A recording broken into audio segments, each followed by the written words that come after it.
All right, everybody, understanding body language. Today on the Fixed Ops Mastermind podcast. You can't miss this one.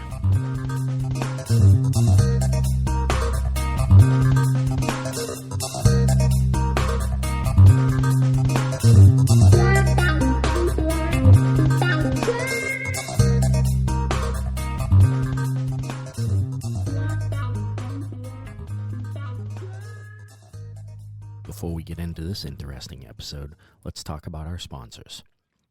Dynatron Software is the premier provider of automotive fixed operations, data analytics, business intelligence, and pricing optimization. They are changing the way that automotive dealerships look at their service department profitability and revenue streams. They are laser focused on profit management for fixed operations and uncovering hidden opportunities for their clients. Reach out to Dynatron Software today, dynatronsoftware.com. Welcome to our newest sponsor, F&I Direct. Through F&I Direct, every day they make a difference in how F&I is viewed. They promote an attitude of service, honesty, and high standards of performance that enables dealers and F&I professionals to enjoy great profits and success in the business office with the best customer satisfaction. They don't pretend to know it all, but they sure know F&I.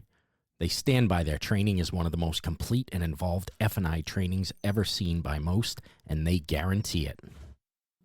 A lot of things have changed in the automotive industry, but one thing in the service department has not changed: the phones. Whenever we hear that word, we all sigh. Traver Connect can help. Through their team of agents, they can answer all your calls, your overflow calls, or even handle outbound calls to get more revenue into your service department.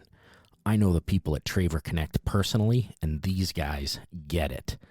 Reach out to Traver Connect today because revenue does not leave a message at the beep. TraverConnect.com. Welcome back, everybody, to the Fixed Ops Mastermind podcast. We are excited to welcome Scott Rouse, author of Understanding Body Language, How to Decode Nonverbal Communication in Life, Love, and Work. Scott, welcome to the podcast. Oh, thanks so much for having me. I really appreciate it. Absolutely. So for those who do not know who you are, if you want to give a little Cliff Notes version of who Scott is and how he wound up here. All right. Well, I'm a body language expert and analyst, and I train law enforcement in the military in interrogation and body language. And I ended up here because you got a hold of me and said, "Hey, will you be on my podcast?" I was like, "Yeah, shoot, yeah, I'll do it." So, all right. So yeah, as I came across your LinkedIn profile, and started looking into your book and things, I said, now it says that you focus on the healthcare industry and things, but I said, yeah, all of this makes perfect sense for any customer service area. It's and healthcare is a lot like what we're doing in the service end of the business. You're dealing with people. You have to sort of have that bedside manner type of way about you to speak with people about what their vehicles need and things. Obviously not as serious as the health side of things, but nonetheless is an issue that a lot of people have trouble talking with other people about. Yeah.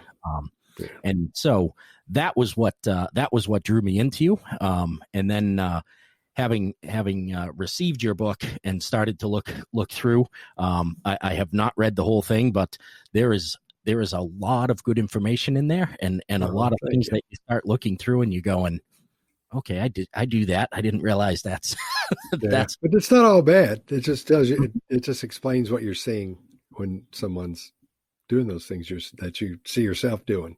Right. So when you start to train people with this, how does that go? What's the first things that you're looking at? Well, you have to. It depends on who you're training. If you're doing military, it's different than police, which is different than civilians. So if it's civilian training, you start at the very basics. I mean, it begins and I always start with, everyone knows what this means. They think they know it. Crossed arms. And most people are on the impression that means the person isn't into what you're saying, or they're not excited about what you're saying, or they're turned off. It could be just like me. I'm sitting on a thing here, and it's just more. I'm blurry, and it's just more comfortable to do that. Yeah. Or it can be cold, or it could be you can be fat like me, and it's easier to put your arms right there. So there's a myriad of reasons people cross their arms, and then I go on to explain how you have to take what's going on in around them in context with what you're seeing. So you have to put everything in context with what's happening in real time around you. So that's the key. That's the bottom line, really. And knowing there are no absolutes. An absolute would be one of those things where their arms are crossed, so they're not into what you have to say. Or I got a huge nose, so I can talk about noses. So if they scratch their nose, that means they're lying. That's an absolute. There are no absolutes. You'll hear there are a lot, but those are from the people who haven't really gotten into the research of human behavior. That'll be talking about those things. They're absolutists, and none of that's true. Yeah, and it's funny that you started with the crossed arm things because a lot of times I find when I'm standing there talking to somebody, like that's just my default position, and I will think in my head like, oh, they're gonna think I'm either disagreeing. Oh, yeah, I got you. I'm not into what they're saying, and I'll consciously think, oh, I've got to uncross my arms, and yet. I'm not doing it because I'm not into what they're saying or whatever. It's just my default position to put my arm. So it is for a lot of people. It's totally normal. Yeah.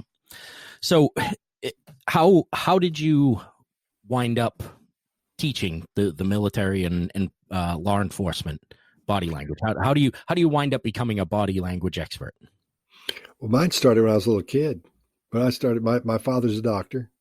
And when I was a little kid, he'd take me to the hospital sometimes as he was reading x-rays.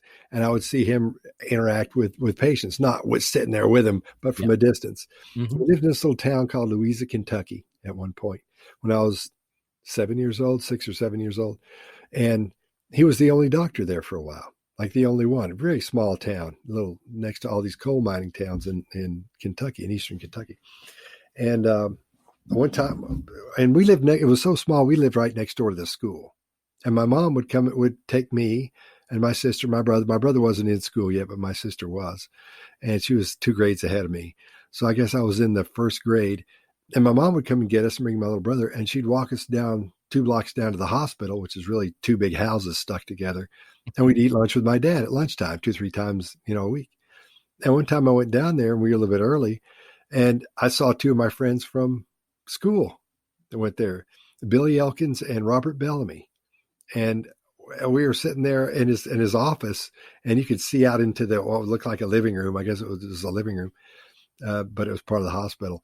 And I said, well, there's 2 guys I know. It's there's Billy and Robert. And I said, what's wrong with them? And my dad said, well, let's take a look. So he looked over at me and went, well, Robert has an earache, and he's been up all night with his mother. And I said, really? I said, what about Billy? And he looked over at Billy and said, Billy's not sick. He's pretending to be sick so he doesn't have to go to school. And I said, well, how do you know that? However you say it as a 6 or 7-year-old kid, hey, how do you know that? And he said, well, let's take a look at him. And so he said, you see Robert? Robert had his hand on his ear.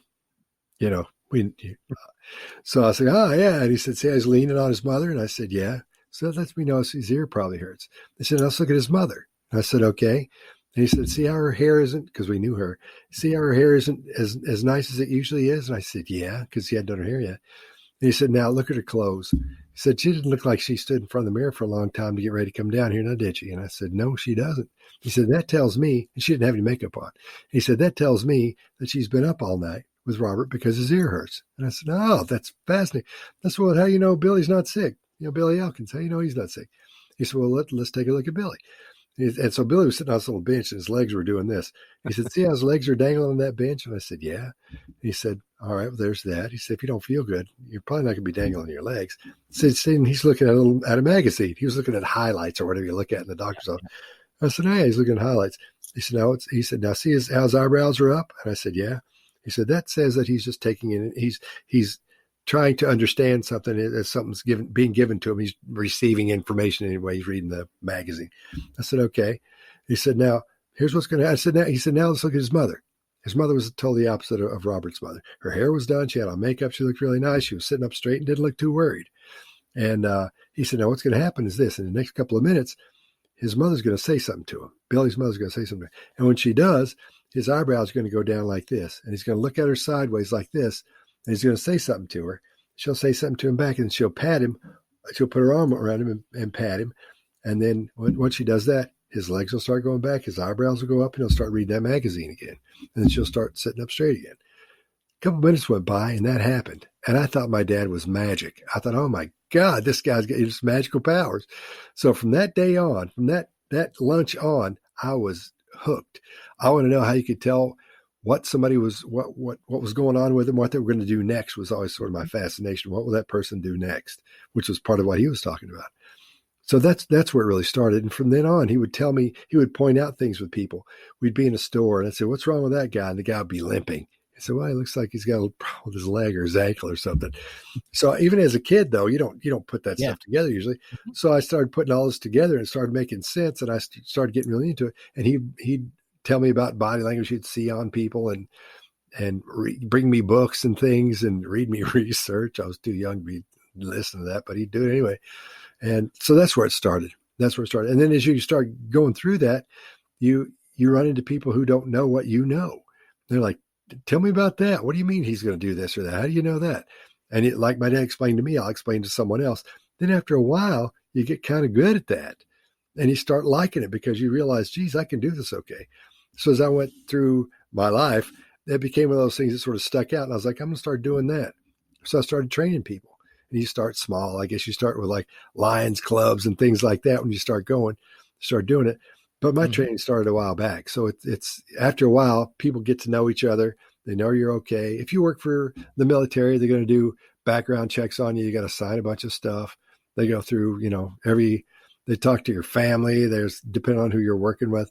So there's a lot of that when you start doing the military. And so word gets around, say, hey, you should talk to this guy because he does this and he's really good at it, or this worked for us.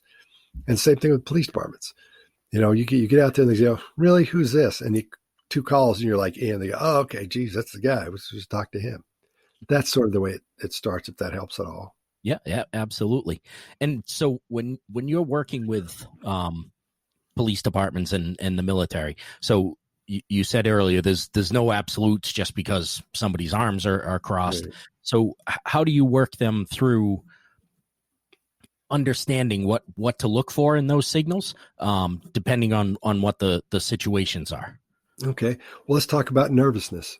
One of the things that, for example, there's a million things you go through, but at some point you got to start them at the beginning and work them through it. So when you start getting to there are things you teach the military and the police department you can't teach civilians. I'll some things I can't tell you. If we stumble up on those, I'll get right up next to them, but I won't be able to tell you all of it. But for example, nervousness.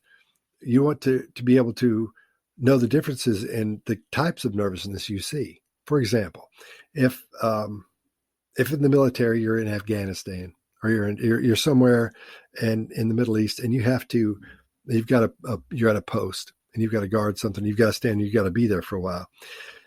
You've got to know whether the person walking toward you, it's a younger guy.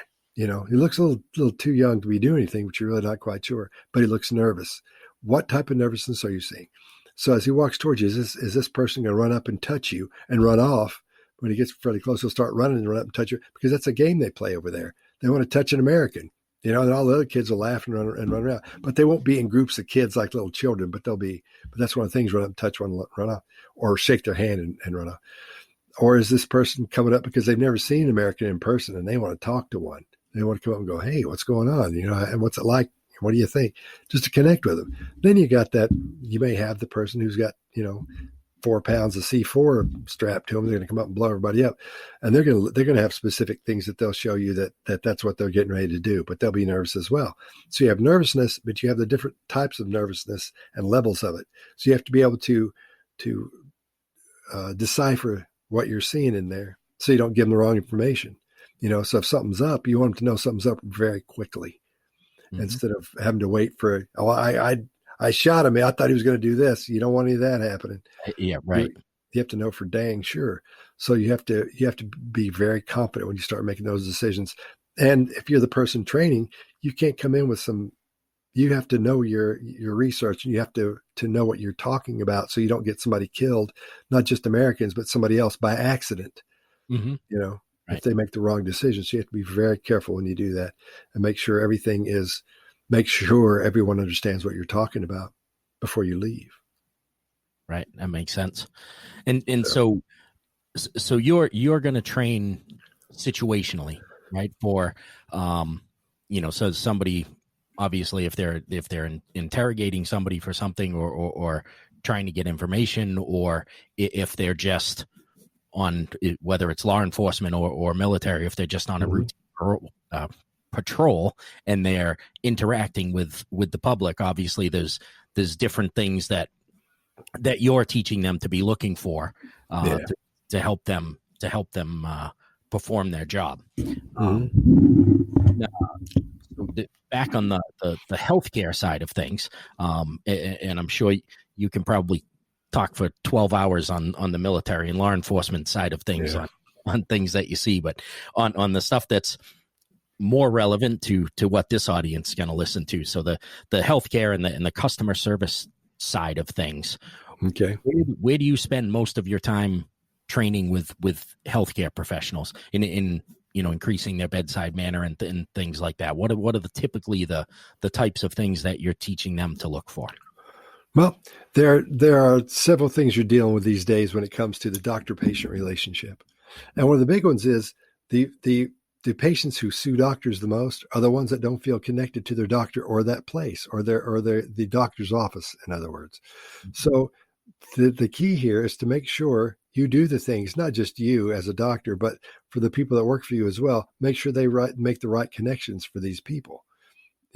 So there are specific things you can say and do, and this a little protocol that I've come up with that will help you do that. From the time you first see them come in the door, you speak to them and you talk to them, certain things you ask them, and you walk them through this. You walk the whole department, in other words, through this. I guess it sounds corny, for this journey of how to deal with people and how to make them at every point of the interaction with them, make them feel like you're glad they're there. Most of the time when people at the doctor are scared to death. They're scared to death when they go in there. So they're wondering, do I still have cancer? Is my cancer back? Do I have cancer? What's going on with this? Like, if I got diabetes, what's going to go on? So as they're thinking these things, there are things you can do instead of yelling their name.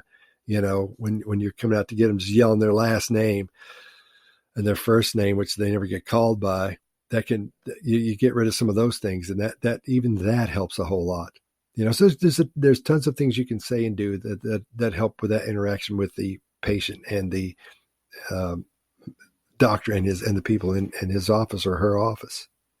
Yeah, and that's what directly relates to the customer service side that we're dealing with. One of the most common phrases that a service advisor comes in and uses, and they can have never worked as a service advisor before, and the first inclination is to ask that person that comes in front of them if they have an appointment. So that's instantly that confrontational kind of thing. If they don't have an appointment, like, okay, I don't have an appointment, does that mean you're not going to help me? They're instantly thinking in their head, what does this change for me being here? Yeah. And you were saying that the people coming into a doctor's office are very scared when they're walking in there. A lot of people walking into a dealership are not necessarily scared, but they're on edge. And there's obviously dealers and automotive people have a reputation of taking advantage of people. And, they're walking in expecting that you're going to try and take advantage of them. And, we teach all our team members that you're in the customer service business. They just happen to bring a car with them. It really doesn't matter, whether they're bringing a car, a helicopter, or a cheeseburger. That you're there to take care of that customer that came in, not what they brought with them. Right. And that's where this really crosses over, in knowing those things to say to take them not off their guard, but to help them feel more comfortable in the experience. Yeah, exactly. Yeah. So in that first experience in the doctor's office, when they're walking in, what are some of the, are there certain words that they use to help that go better, or is it just the way the interaction happens in general that Well, makes it better? the first thing you want to do, or I would suggest, when the patient comes in, let's say it's a customer, and it doesn't matter where they are. Well, Mm-hmm. in this case, we're in the situation here, and you're talking about a dealership. When they come in, don't just look at them and say, "Do you need some help?" It's you throw your eyebrows up. It's called the eyebrow flash. If you're walking down the street and somebody walks by and they do that to you, throw their eyebrows up until they're like that, you look right at them like, I know that guy or I know that girl. Where do I know them from? If they start talking to you, you could be going like, yeah, okay, but you don't know where you know them from. So you're rifling through your brain trying to figure out where you know that person from. So if you give them signs that you already know them, that makes a big difference when you first see them. When they first see you, your eyebrows go up, hey, like they're expecting you. Hey, what's going on? What are you doing here? You Mm-hmm. wouldn't say, "What are you doing here?" Right. But that's the feeling you want to give. Gee, I can't. Geez, you're here. Hey, what's going on? Just like you saw somebody you know. You hear people say, "Look at him like you know him." That's what they're talking about. They just don't know how to word it right. Yep. Yep. It's getting those eyebrows up and, hey, man, what's going on? What do you got? So, but you put that in the terms of, especially in a car dealership. I know when you go in looking for a car, really all you want to go is go look. Sometimes you go, you know what, I'm going to look at cars for a minute because I'm thinking about getting a car. So you'll pull over somewhere and go, and somebody comes out and they won't leave you alone. You can't talk to your wife, or you can't look by yourself. They're going to start asking you questions. You're like, this person doesn't know me. It doesn't matter what I tell them. I'll tell them, then you got those people that start asking the questions that are personal questions where they think they're sneaking in, getting information about you. So they can, that's like, yeah, gee, that's so obvious. Well, maybe it is for me. I don't know. Yeah. But so there are just different ways.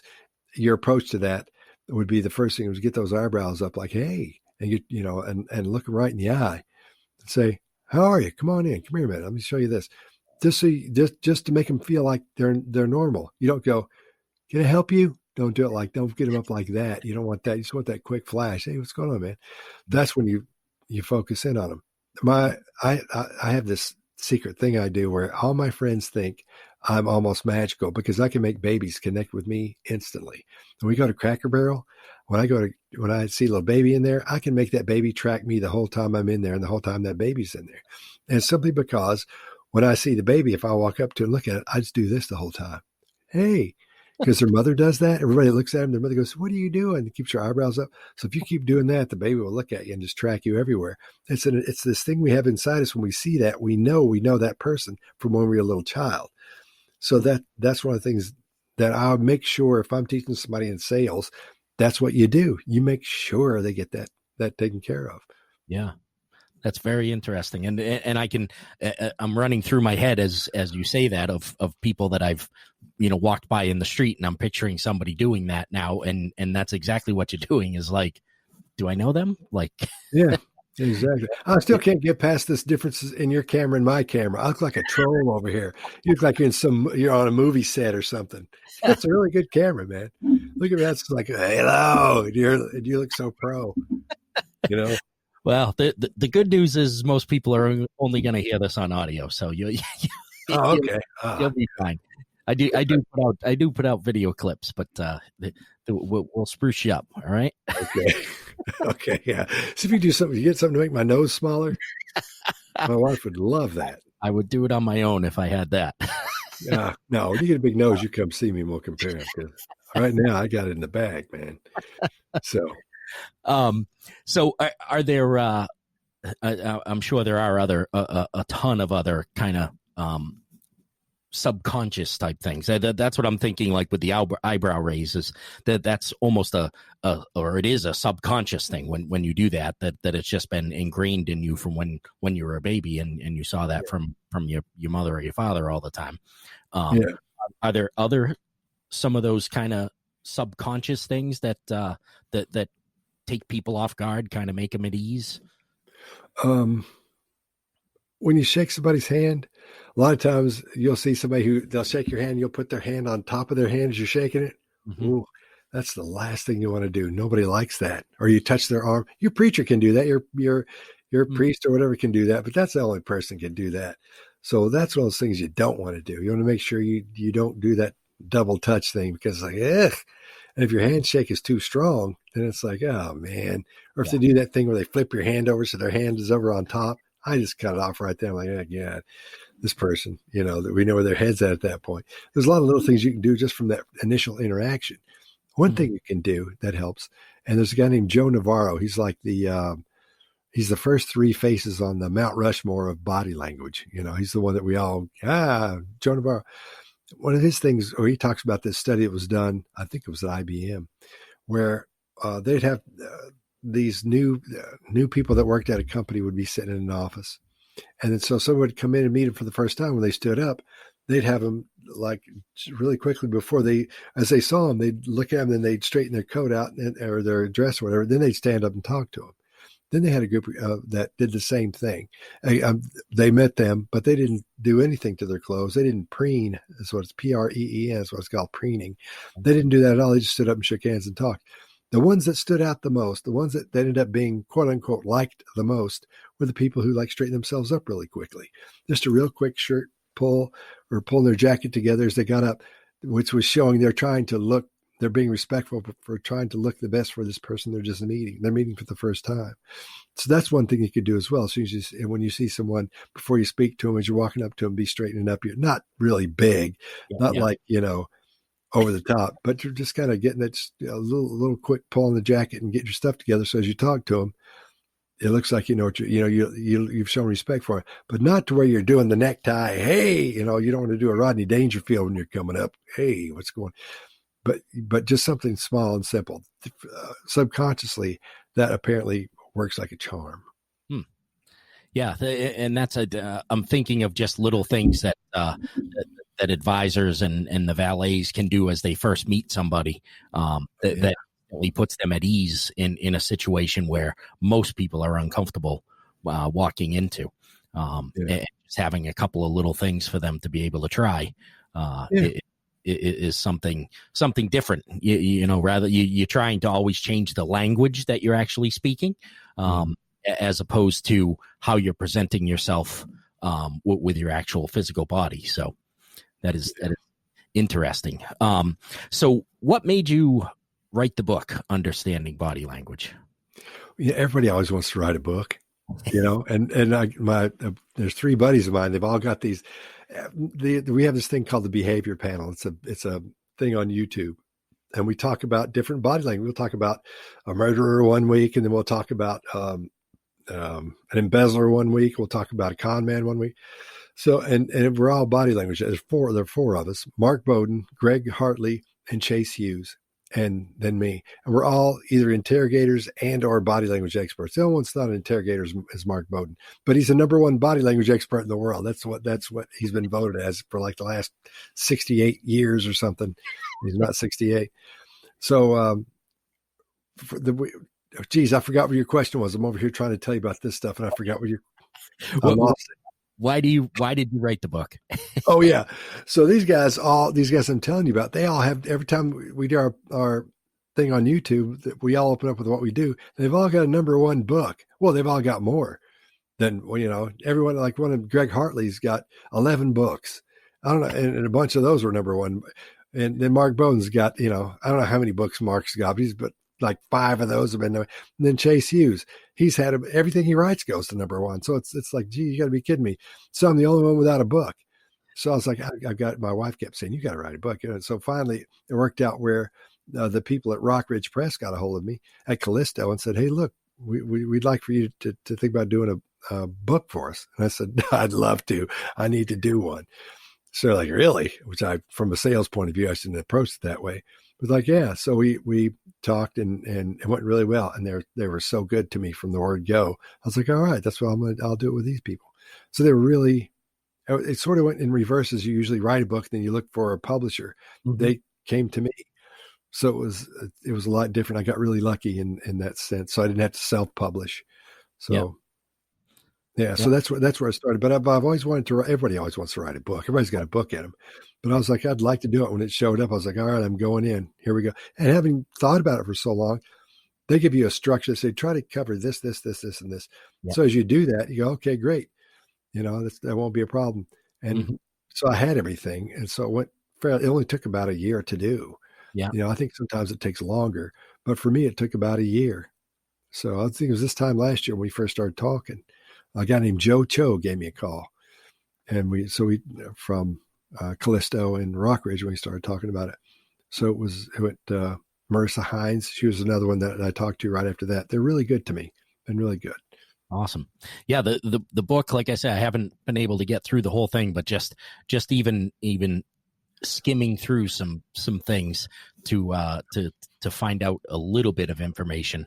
Like the pointing with the extended finger and things. Oh, yeah. It's one of those books where you can open it up anywhere and start right there, and you'll get something out of it. You don't have to you start at the beginning and go through. You can no matter what, you just flip through it and stick your finger anywhere, and they're like, you can learn something right then. Yep. Yeah, and I found it in my 14-year-old son's room. And he's like, I was looking at some of the stuff. Like, okay. There's a dating thing in there. He's probably getting into girls now. Right. There's the whole section on dating and how they could make that happen the best for you. So that sounds bad. Studying that section. Yeah. Scott, this is an awesome conversation. Where is the best place for people to get a hold of you? If they go to scottrouse.com, SCOTTROUSE.com, and I've got a thing wherever you can message me if you want to. Awesome. I will make sure we get that linked up into the show notes. Thank you very much again for joining us. This was awesome, and it's gonna start to spread across the service departments in the U.S. as they great. Some of I'll be looking for a car soon, so look for me. I might run into you. So I'll be because I'm getting one soon, like in the next. My wife says tomorrow, but it won't be tomorrow. It'll be the next month or so. I hold on to it as long as I can. Yeah, absolutely. You throw my name out there wherever you walk in. I'm sure. I will. It'll probably help me. Absolutely. Well, Scott, thank you very much for joining us. Well, thanks so much for having me. I really appreciate you throwing me back. Just let me know. Absolutely. Great. Thank you. That was another episode of the Fixed Ops Mastermind podcast. We had Scott Rouse, understanding body language author, also teaches law enforcement and the military body language and understanding it. And one of the things that we took away today was that the patients that feel most connected to the doctors are the ones who sue less. The ones who are not connected sue more. You can turn that into CSI with your customers, because you can bet that the customers that are not connected to your advisors or your store are probably the ones not giving you the greatest CSI. Make sure to subscribe to the podcast, share us with a couple of friends, and ask them to share with a couple of friends. Thank you for being with us on the Fixed Ops Mastermind podcast.